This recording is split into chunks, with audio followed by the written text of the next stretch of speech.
which do I do it by? Bought them, yeah? Okay. All right, we are all set. All right, welcome everybody to Centerville Planning Commission for June 11th, 2025. We are going to start with a legislative prayer or thought from, go ahead. Okay. As many of you may know, my father passed away on May 18th, 2025. Over the past days, I've been reflecting deeply on the idea of legacy, what we leave behind, how we shape the lives of others, and the spaces where our stories unfold. Our work on this commission is about more than ordinances and site plans. It's about laying foundations for future generations, ensuring that our communities remain places where people can live with dignity, grow with opportunity, and feel a sense of belonging. Tonight, as we deliberate and plan, may we do so with both vision and compassion, knowing that the decisions we make today quietly echo into tomorrow. Hear, hear. Our dear kind Heavenly Father, we gather before Thee this evening in gratitude in our hearts for the opportunity to serve our community. We are thankful for the trust placed in us, for the guidance Thou continually offers as we work to build a better, safer, and more welcoming place for all of Thy children. At this time, Father, I pause to give thanks for the life and legacy of my father who returned to Thee. I am grateful for the principles He taught me of hard work, humility, and devotion to family and community. I ask Thou would bless our family with the comfort and peace and help me honor the memory through my service. We pray for Thy Spirit to be with us tonight. Bless us with the wisdom, unity, and clarity as we counsel together. Help us see beyond the moment and to make decisions that will bless lives now and in the future. May we always remember that the work we may do here has lasting impact, and may we seek Thy will in all things. We say these things in the name of Jesus Christ. Amen. Amen. All right, if we'll all stand for the pledge, please. I pledge allegiance to the flag of the United States of America and to the republic for which it stands, one nation, under God, indivisible, with liberty and justice for all. All right, we have 3 business items today. We'll start with the public hearing on conditional use permit for a home occupation business. Who's taking us on that? Deweese. All right, Ms. Deweese, lead us out, please. All righty. So the applicant, Mr. Scott Christiansen, has submitted a request for a conditional use permit for a home occupation to conduct a 2-trailer rental company at 642 West 1500 North.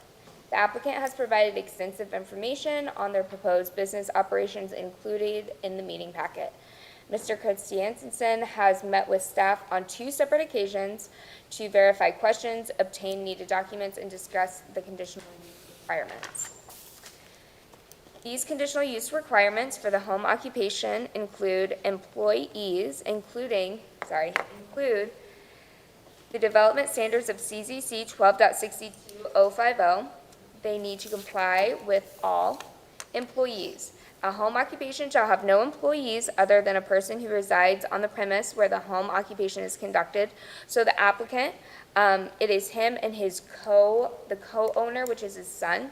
They live on the premise together right now. And while that is the case for now, as staff, I thought that it would be a good idea to allow for at least one of the owners to live on the property, with the availability for the son, when he so chooses to leave and still have that home occupation.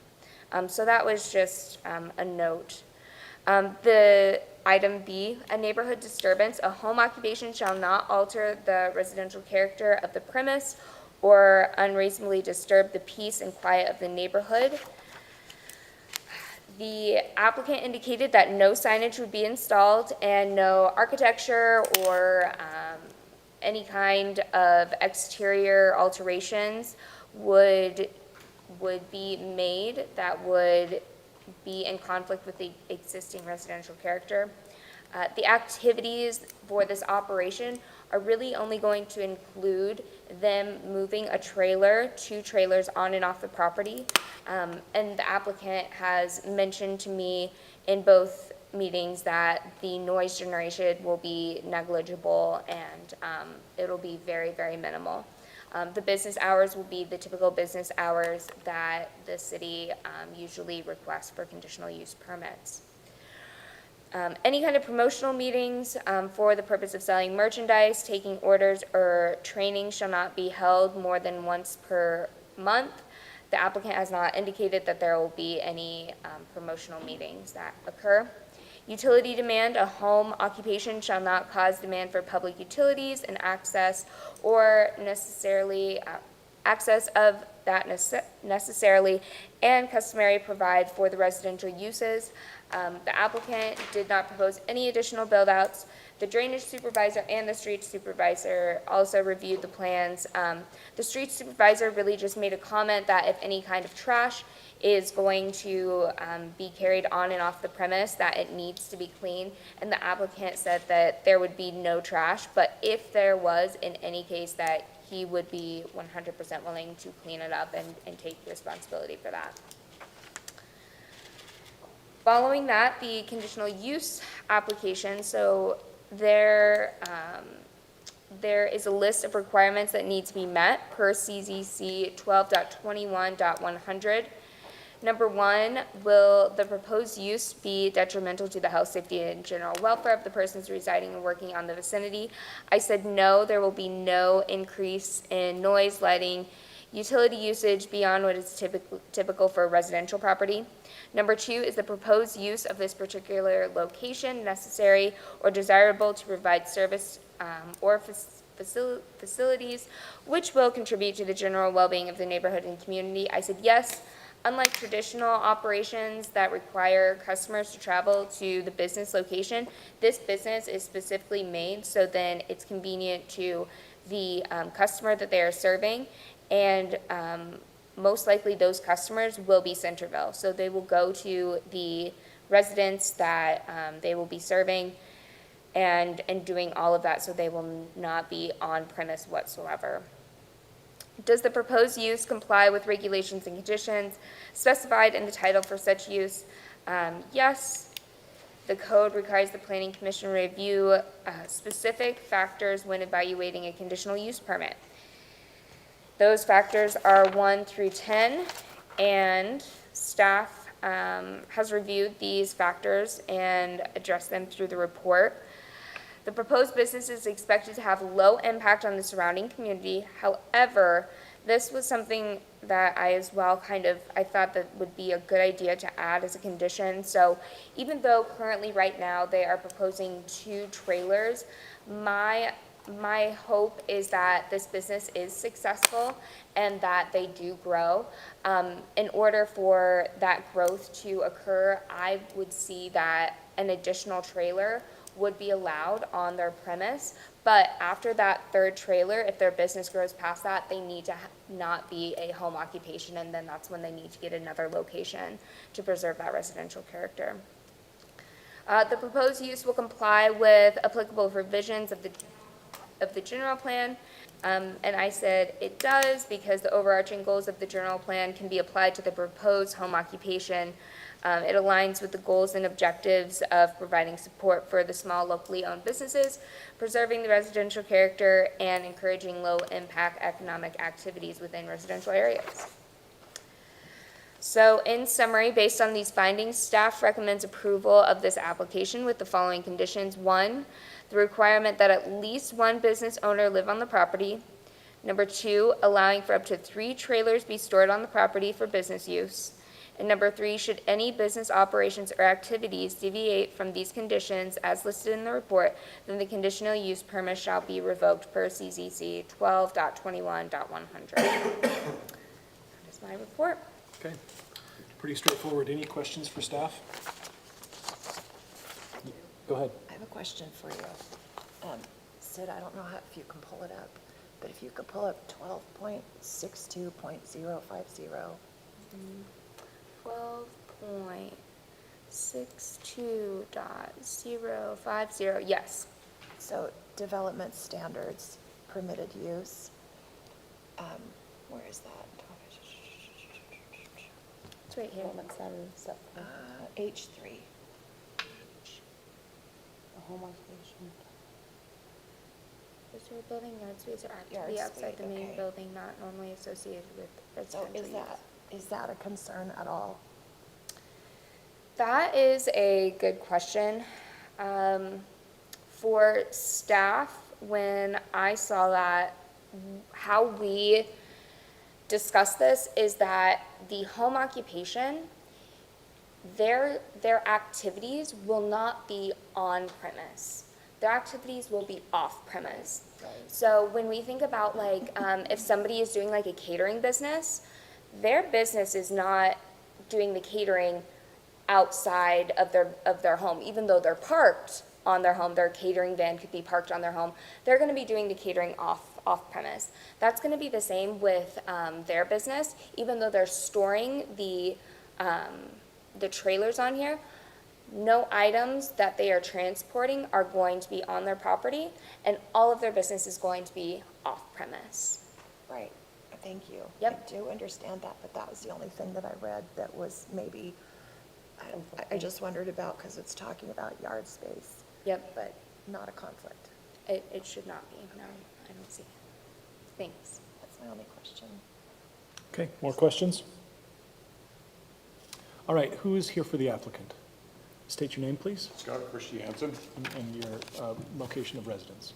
642 West, 1500 North. Yeah, just for the record. Yep. So you've heard staff's report and our questions. What would you like to add? Just that I appreciate the opportunity to be here, be part of the community, and really, like Sydney said, help it grow and provide people an opportunity that wouldn't otherwise have the ability to get to the different places or remove stuff from their residence. I think it'll be a good fit. So, Excellent. Any questions for the applicant? I do. I have a question for you. Sorry. Sorry. So I drove by, and I know you have existing vehicles in your driveway. We all have existing vehicles. We've got, trailer and camper and such.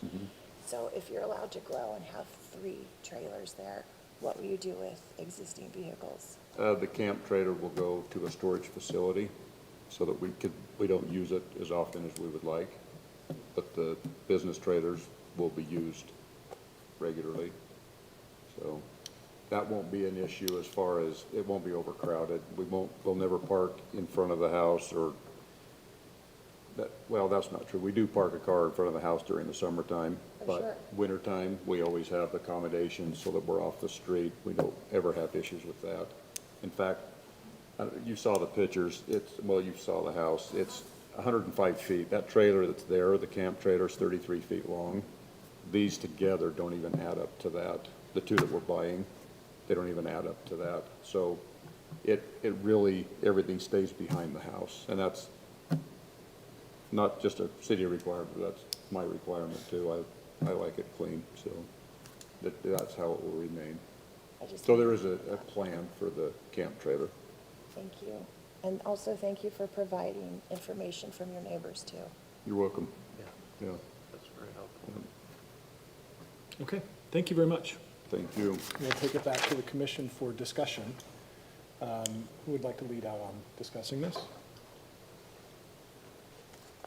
I have no concerns. No, I have no. But I don't either.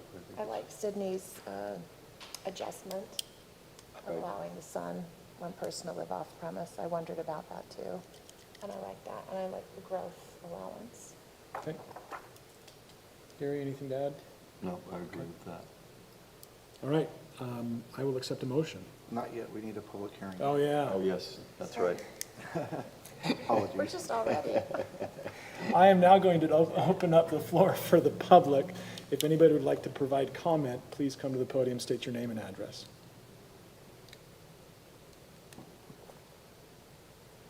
No comments from online, correct?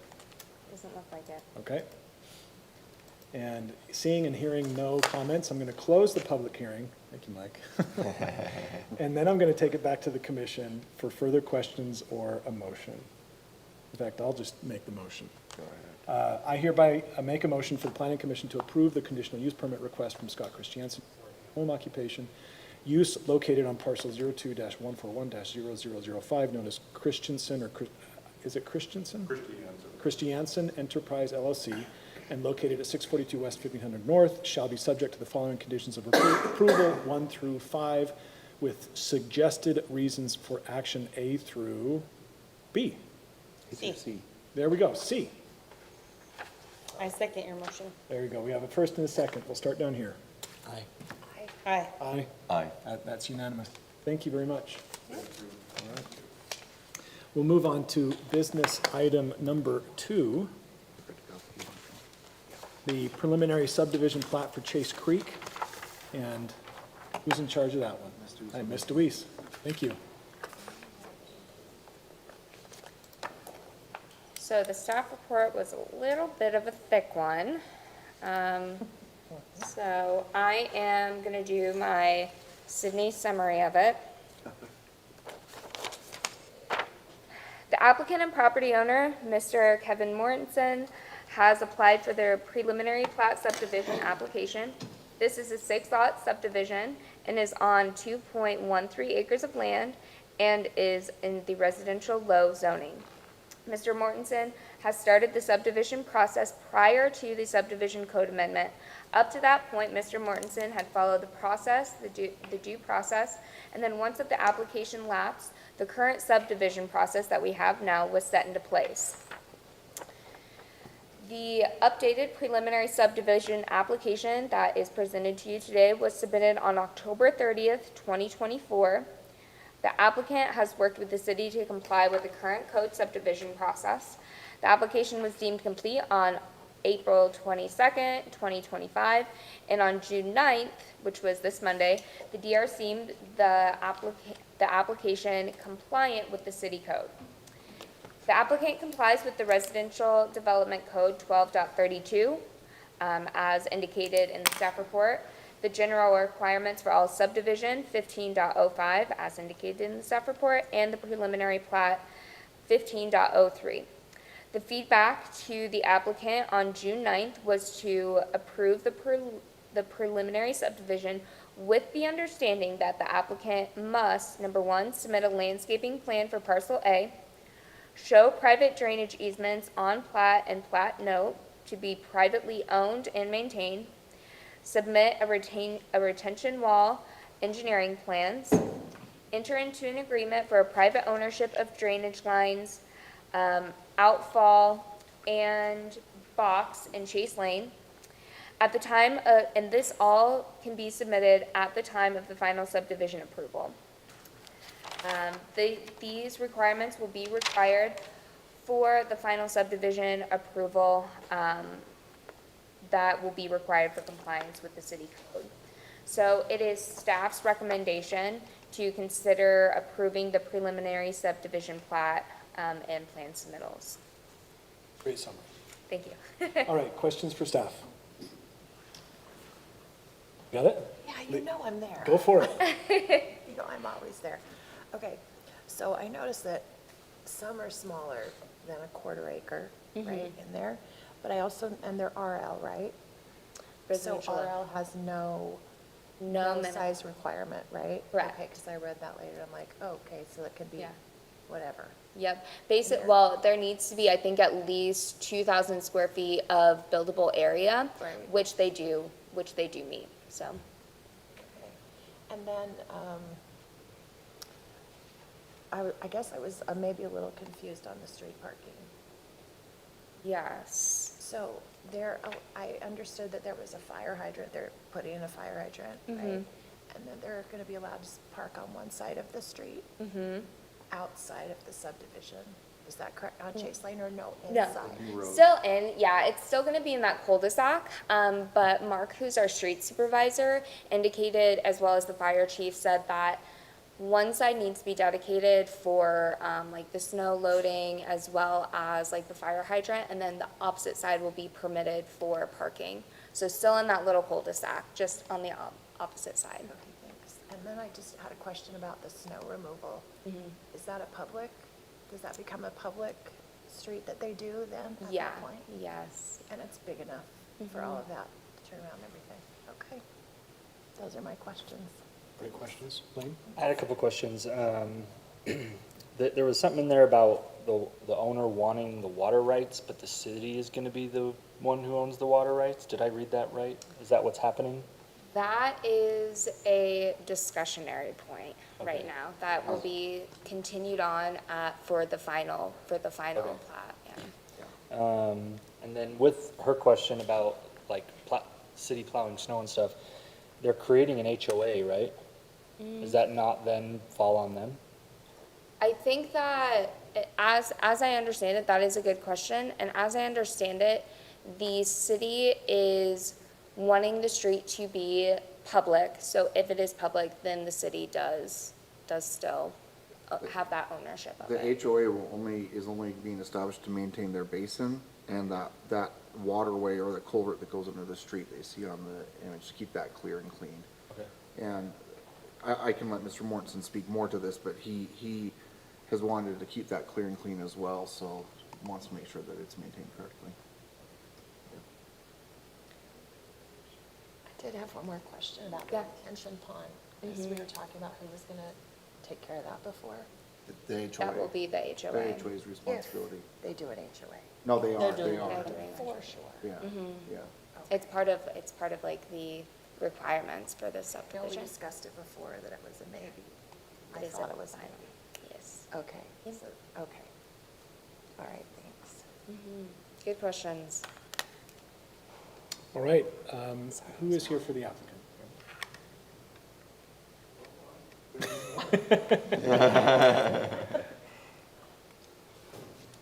Scott Argyle, 3035 West, 150 North Layton, Utah. Excellent. What would you like to add or explain? I think I like the term Sydney summary, right?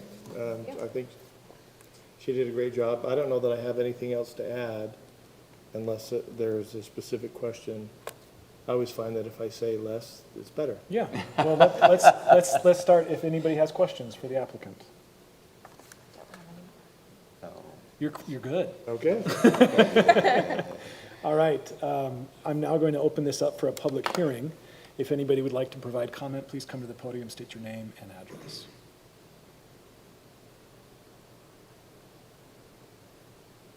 Seeing none, I'm going to close the public hearing. Thank you for your comments.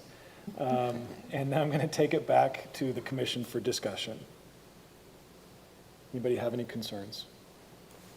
I guess my only question is, and I wasn't here for the initial, is about the culvert and the underground. I mean, I'm sure you went through that, but maybe just explain that to me a little bit better about how that works, and if there's no problems with that, we're not concerned about anything with that. So that was actually, I'm glad that you brought that up. So during our DRC meetings, that was a little bit of a discussion. So typically, we don't see that a private easement underneath public streets. Right. So we had that discussion back and forth with the Public Works Director and the street supervisor and with the applicant. And what it came down to was that as it is currently being or what we want to do with it is that to allow for that easement to continue on with its due process, the city really does not want to have too much to do with it because it is something that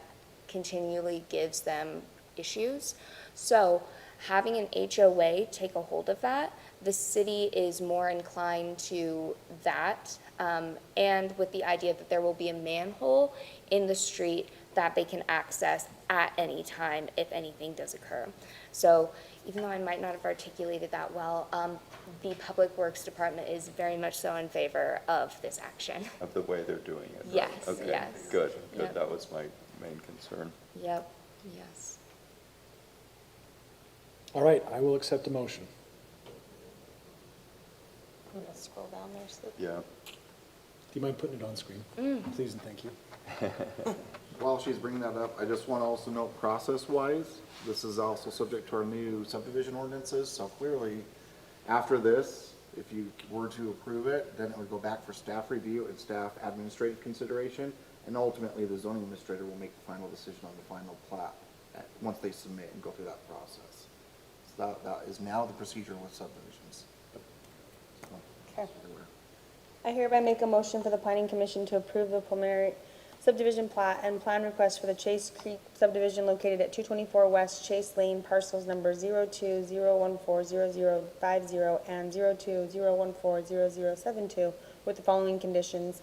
1, and then A through E. Do you have a second? I second that.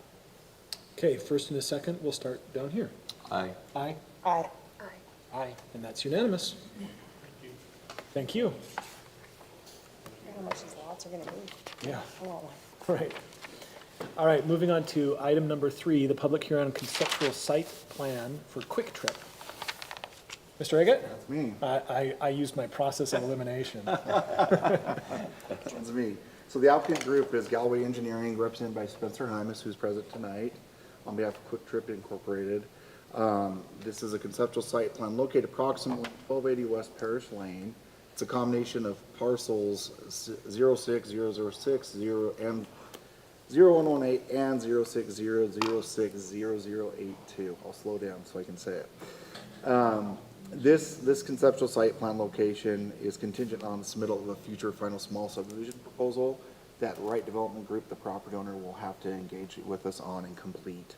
That all being said, the applicant group has submitted this with the understanding that the next steps, were they to get an approval tonight, would be a conditional use permit application and a final site plan application. They have submitted, for your awareness, the conditional use permit application, so that will come forward at a later date should this proceed tonight. And then the final site plan would come forward to the planning commission later date should they apply for such. This is located off of 1250 West and is a design that it would allow for larger trucks and other equipment fueling needs in the area, as well as a typical C-store and fueling. So it's a larger site, but it does comply with all of the requirements for the conceptual site plan as required by our city code in 12.21.110, which is what I provided to you as a document. We'll go over that in just a second. One key feature of this application that I want to bring up at this point is at 1250 West, will you go back to that map you just had, Cindy? At 1250 West and 500, there's a future anticipated build-out for a roundabout because, as I noted in the summary of the background, there's a future plan for 1250 to connect into Farmington to the north. So when that happens, that will create a collector type of road configuration for this and increase the volume just naturally, right? So the idea was that that roundabout needs to be designed into the site plan, and the applicant has been very good at working with our city engineer, Kevin Campbell, in identifying what those roundabout right-of-ways need to be and the improvements for sidewalk and other access in and around that roundabout. Now, I bring that up because if and when the final site plan were to be developed, that roundabout won't be necessarily built as a full roundabout at that time, but clearly when the roundabout design is ready to go by the city, that would be available to be completed as such.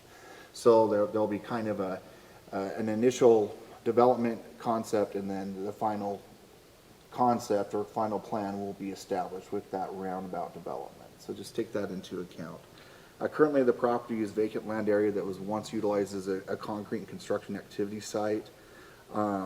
And obviously, this request would allow the property owner to work with the Quik Trip team in clearing a lot of that, I guess you'd say, leftover stuff. I don't know the right word for it, from the previous use on the property. Clearly, there would be expectations then to design the site such that it would be an enhancement to the area. One key feature of this property, as well as that it is located in the Legacy Crossing CDA area. So as such, the applicant group is aware, as is the property owner, that development and enhancement of the site needs to be reflective of that Legacy Crossing area, both the aesthetic of the building, the landscaping features, those enhancements. And the applicant has submitted what they feel is a reflection of that. We will, I guess at this point, we don't want to get too far into that point of it yet because this is a conceptual site plan, but at final we want to make sure that we're looking at that. And when I say we, maybe more so staff, but I want the planning commission to be aware that that is in the RD area and something that we want to make sure that we're aware of as part of that review. So without going into too granular of a spot, in your packet there was a mistake The core requirements review and analysis is nice material, but not applicable to the discussion tonight. What you want to look at as your sole focal point is this document that I provided to you. Those are the standards that we look at. So in the packet, you'll see, and Cindy has pulled it up, there's a site plan review checklist. That checklist matches item for item this section of code in 1221.110D. And those items have, as you can see, all been checked. And then there's a few that are more items that are forward thinking towards the final site plan submittal process, but we want the applicant to be aware that they should be working on those things and working through those things because they're time consuming, like getting UDOT's approval for Parish Lane access and the intersection with Parish Lane, or that's a UDOT street, right? Making sure that they get all the appropriate will serve letters from other entities, those sorts of things. And even the warrant deed and the title report for the final site plan. So those are things that we want to make sure the applicant was aware of. But if you go down to the summary that's been provided in the packet, the conclusion comments, this conceptual site plan is a reflection of, I guess, the direction that the application is going and where staff feels like they've complied with code requirements for development of that site. And so the recommendation from city staff as a result, through going through multiple DRC discussions, as you look at the timeline, you can see that this has been progressing for many, many months to get to this point in the commercial very high zone is meeting the requirements as an administrative review or analysis of the applicant submittal. And so one more feature I will note is the convenience store use in the commercial very high is a permitted use, by right. The gasoline service station is what is requiring the conditional use permit. So just be aware of that as well. But with that, you'll see that there is a potential motion thereafter, and then there's supporting documents. I will also note that there is a commentary from our city engineer that I included. That is as much for the applicant's awareness as for just the planning commission to be aware of. But those are items that can be resolved as part of the final site plan submittal review process as well before it comes back to the planning commission at a later date. So I just wanted to include that in the packet so you're aware of it. And then you can see that there has been a full staff proposed parking analysis and other various items that are directed by city codes relative to the site. There has been also an initial landscaping analysis prepared, but that's not required for the conceptual site plan, so it wasn't included in the packet, but the applicant is working on that. And you can see that there is a color version of the landscaping plan as well as the other landscaping, the black and white, in the packet as well. So I'm just leaving out all those items so that if you feel like there's anything you'd like to ask about or talk about, you have that information. And then the final batch of documents in the packet is all the signage documentation proposal that's being presented. So feel free to, if you have any questions or want to talk about some of that, I think that is on the table where, again, that is part of the conceptual check. But as far as complying and completing what is required on this checklist, they have done that to the satisfaction of city staff, and that's why they're before the planning commission this evening. And I would defer to the planning commission as you like to proceed. Chair Kerr. Yeah, Thank you. that sounds great. I'll start with my questions. So it's my understanding that this is going to be serving those larger trucks that Maverick really struggles with. Yeah. And is the roundabout sized big enough to handle the really, really big ones? Our city engineer has been having pretty frequent pretty frequent discussion with the partner, Mr. Hymas, on that very thing, and yes, both have agreed to the design that we have before you. All right, as long as somebody much wiser than I. They've both been participating, and Mr. Hymas can evidence this for his own associate, but they both have been participating in some pretty recent roundabout significant training for very purposes like this. So it's actually very recently that they've had that guidance and education. The roundabout that's down there just south of Maverick, because that one's not. That one's smaller. Yeah, I was gonna say, so this other This will be is bigger. yeah, this is a bigger animal. Because I can barely do that roundabout. Yeah, Yeah, on a bike. On a bike. on a bike. And I would invite Mr. Hymas, when you come up to address Yeah. more of that too. And I don't know if we need to, but it's just as long as somebody's asked the question. Yeah, it's actually, that is one of the most scrutinized pieces of this whole project so Oh, far. okay, well, there we have it. Yeah. Second question I had, what a funny bunch of shaped parcels. This may not have anything to do with the analysis. Why? Do you guys know why? UDOT acquired it for the Legacy Highway, and then that's the way they were sold, is that parcel. Okay, so then my question is, what's to prevent, or what's to force the unity of ownership at all times? Because if they're putting a building that's going to possibly even straddle these lines, Well, Yeah, I'll comment and then, yeah, and then Lisa can correct me, but this is the site plan solely, as I said earlier, Yeah. the actual property owner is understanding that they need to go through a subdivision process to match the property lines that are evidenced in your site plan, and that will be forthcoming, and actually the final site plan will be tied to the final recording of a subdivision plat that matches the property lines that are shown in the site plan. are we going to be doing an adjustment, or are we doing like a, a two-lot subdivision. It would be a minor subdivision that would be solely administered with staff administratively, okay, yeah. Two lots, so like a residential? No, it would be just a two-lot land subdivision in the CVH zone. but wouldn't they have to, I mean, this swoopy line, right, it's not going to stay that way? It would be reconfigured to match again. Well, it has to include both, all of those parcels. Right. Yeah, So the design will have a carve-out that matches what you see in the packet for the site plan, and then the other parcel will be parcel number okay, 2. as long as that's handled at some point. Yep. And That's my and we question. feel the same way, and the applicant is aware of that too, that were the final site plan even to come to the planning commission, that would be a condition of approval that the staff would be asking the planning commission at a future date. Okay. All right, and then, no, that answers all my questions. Who else has questions? Wow. I mean, guess. Okay, so I guess for Mike.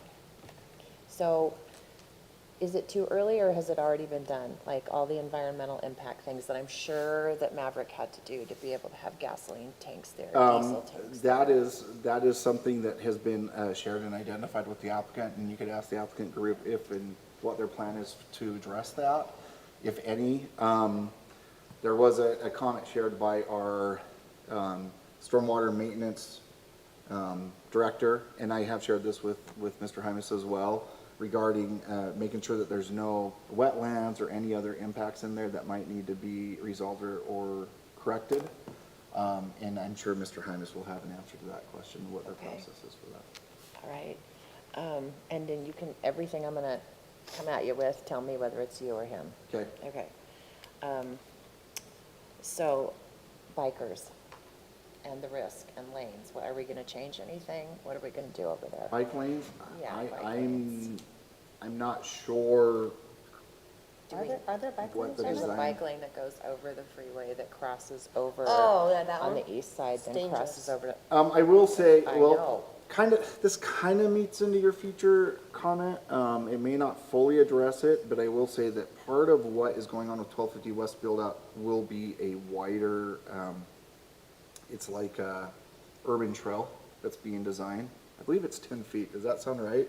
10-foot urban trail that our city engineer is designing. Over or this way? Along 1250 West, on the east side of 1250 West. So that urban trail will be installed as part of the right-of-way and then taper so that it safely narrows in so that there can be a safe access in and around the roundabout, and then widen back out to a full 10-foot width again. So to answer your question, that should easily accommodate any bike traffic that would want to use 1250 West. And clearly, Parish Lane, that is UDOT, so we don't get into those discussions. Okay, thank you. And then I read in there something about a traffic impact analysis. That is through UDOT. They're required to do that. They've started the pre-construction or the pre-application process with UDOT already and had that hearing. So there, again, you can ask Mr. Hymas more about where that is at. Okay. The biggest areas of discussion for that analysis would be that right-in off of Parish Lane. And there has been some even limited discussion about the right-in, right-out off of 1250 West there because of its proximity to the intersection. But again, that might be better to ask the applicant of where that is at. Okay, all right. And I don't know if the traffic impact analysis is that the same, or does that cover the backup on Parish Lane? Because Parish Lane is a freaking nightmare anyway. And that's always backed up. And if we have big trucks coming off there, that's gonna even be more backed up, so. That would probably be a better question to ask the applicant and what their analysis or findings are yielding relative to that issue. That'd be Maybe they'll my take thought. legacy more frequently. Maybe. Maybe they'll encourage them to. One other feature too, speaking of traffic, if you look at that site plan, there is a connection point that's gonna temporarily be dead-ended there on the west side. As you look at kind of outside it, you can see some layouts of potential or conceptual ideas from the other property owner that's showing some housing components. Again, Wait till we get there and then. don't show get me too what you- beholden to it, but that will be a future access point that will wrap around the project and come out north of the roundabout at a future driveway access point. Where- So as you go north of 1250, there will be another access point further up that can come in and wrap around and connect into this site. Yeah, I see what you're right saying. about where Cindy's at, Right. yep. Okay, That's the concept again. We can't overcommit the property or the future of the property owner to that, but that's why you see that design in Quick Trip's okay, site plan. That's why I think it's relevant. okay. And you mentioned that Parish Lane is a UDOT thing. That is correct, it's a So UDOT. are they the ones that regulate the lights? Yep, they regulate everything, and they actually can regulate the intersection point, even though 1250 is a city street, they can regulate that full intersection, including parts of 1250. So if that needed to be regulated, would you tell them? And then It would they be, well, let me put it this way, UDOT has very strict standards and guides, which I think Mr. Ryan can attest to, and so UDOT will evaluate They'll be on it. all of this very closely. Okay. They have very strict and having worked in another community with a lot of lights and a lot of state roads, UDOT is very much on it, I guess would be my best way to explain it. Okay. I just have a couple more questions for you. Yep.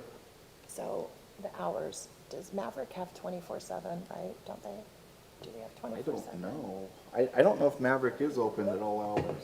Well, I'm just wondering about the hours and the noise of diesels and Jake Yeah, Biggs and all of those sorts of things. It's a fair question. I don't know that anybody has asked as far as staff what the operating hours are of a typical. 24 Maverick hours. is open 24 hours. Maverick is 24 hours. The one on Parish Lane's open 24 hours. But they also aren't bringing in diesels. Yeah, but there's nothing to stop them either. Diesels?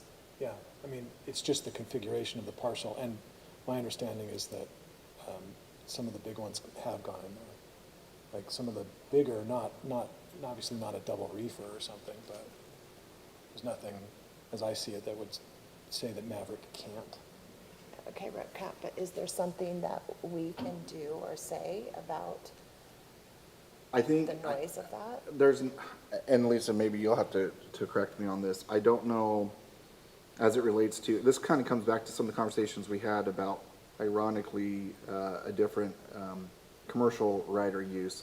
I don't know that we can limit or regulate the hours of use, but we might be able to, at a later date, when we talk about the conditional use permit aspect, talk about the noise Sound? considerations. Because I see Yeah. some places that say no Jake brakes, right? Yeah, yeah, and so I think, I don't know that at this point, we would get into that kind of a conversation, but clearly when that conditional use permit comes forward for gasoline sales and servicing, that would be a very relevant conversation point. Okay, okay. One more. Yeah. The sign, I read it, but I just need clarification on it. Is it 30 feet high? Am I accurate? Am I inaccurate? Yeah, look closely, Is- yeah, 30 feet from Okay. post to top, yep, that's what they're reflecting. Is that the same standard? I mean, is that The the correct sign- standard? You think I know after we did that sign code update. Yeah. It is in the Parish Lane Gateway corridor. Uh-huh. I think it's 40, is it 40 feet? Does that sound too high?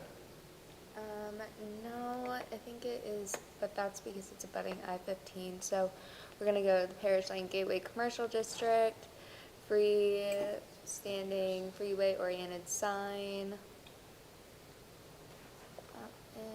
Frontage Road, 400 West, Parish Lane East, so I think would it be considered? It might even be that one there. A maximum allowable height shall be 30 feet. 30 feet, In just the paragraph above. B3B. Yep. That's probably why it's 30 feet right there, because that's the Yeah. maximum height allowed by code. Maximum allowed, okay, so it's, okay, it's standard, it's, okay. All right. Thank you. I'm done with my questions. Nice. Anybody else? Okay. If you want to come to the podium and add and answer questions, add anything else you like. Yeah. Spencer Hymas, 172 Northeast Promontory, Farmington, Utah. Okay. Just, I guess, to first answer your question about the subdivision, a lot of the times you want to go through a development process where you kind of understand what your site constraints are and get that design worked out before you memorialize it with a subdivision plat. But staff's done a really good job of preparing us for what to anticipate as far as process goes. And we're fully anticipating going through that, working with Right Development Group to complete that process as part of our overall breadth of work, I guess, on this. Excellent, thank you. Do you have more? Or can we... With regards to traffic, not being a traffic engineer, I know that we put a report together, and I believe we submitted it to the city as well for them to also look at. I think Kevin has access to it. A lot of the times, it's just, gas stations aren't considered traffic drivers. They're more so trying to take advantage of the traffic that's, in the area, as well as, some of the locations between the two freeways. And we have been working with UDOT. We will be resubmitting for our second review with them from comments we've already received, and fully anticipate to comply with all their requirements that they have to make sure that we're doing our part in how we get this designed. And Spencer, Sydney pulled up the routing plan so that the planning commission perfect. can look at that too. Yeah, and I guess I also just wanted to publicly express my gratitude for Centerville's staff and spending extra time with us to make sure that we get this design just right and meet all the codes and requirements. With regards to the environmental you had brought up, we will make sure that we're complying with all of the local and state as well as federal requirements associated with the gas station. And what about your hours? We were anticipating 24 as I understand. I can't fully speak to any changes from that with regards to probably needing the actual ownership to weigh in on that. I don't want to speak for them, but I think that was part of their operations and expectations.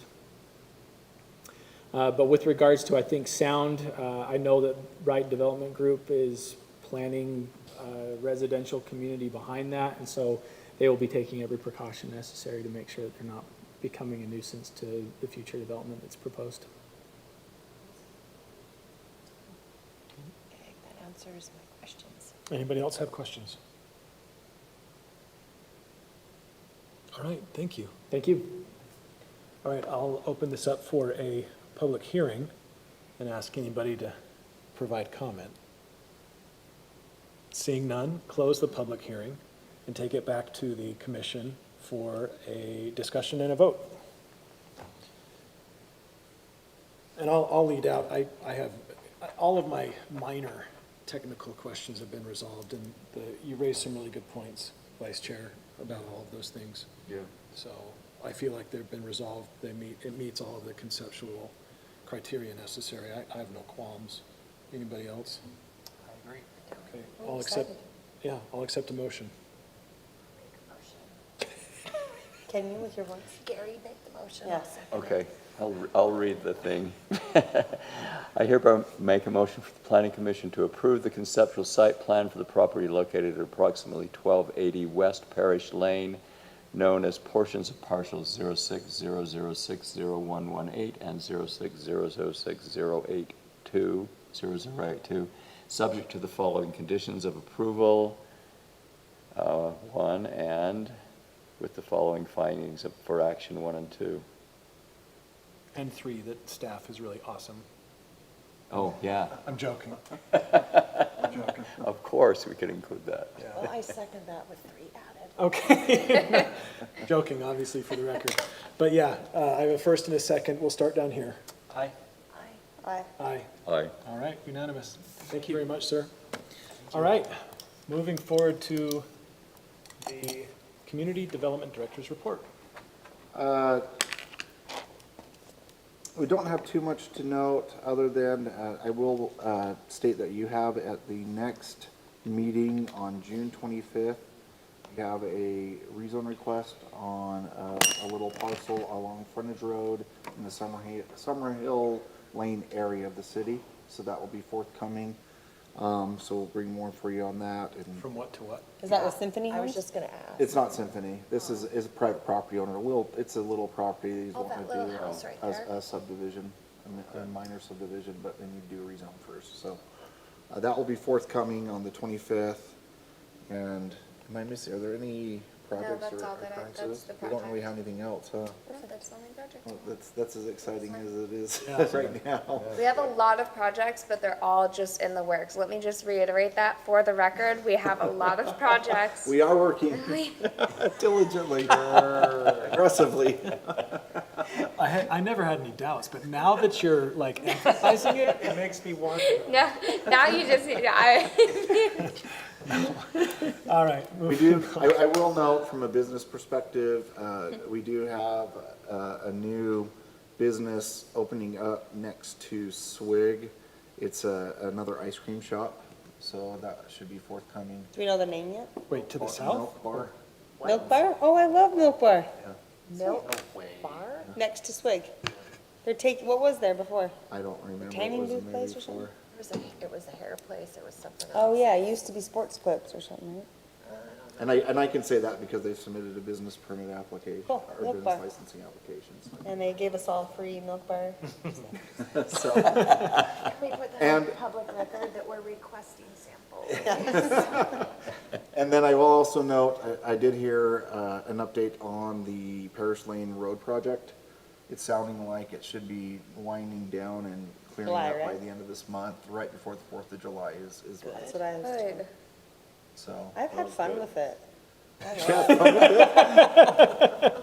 Sarcasm detected. 1 through? So I just wanted, and I guess my final thing would be that your city council will be doing a final budget approval and public hearing on the next meeting Tuesday night. So if anybody in the community asks you or is curious, please come out for the public hearing. What date?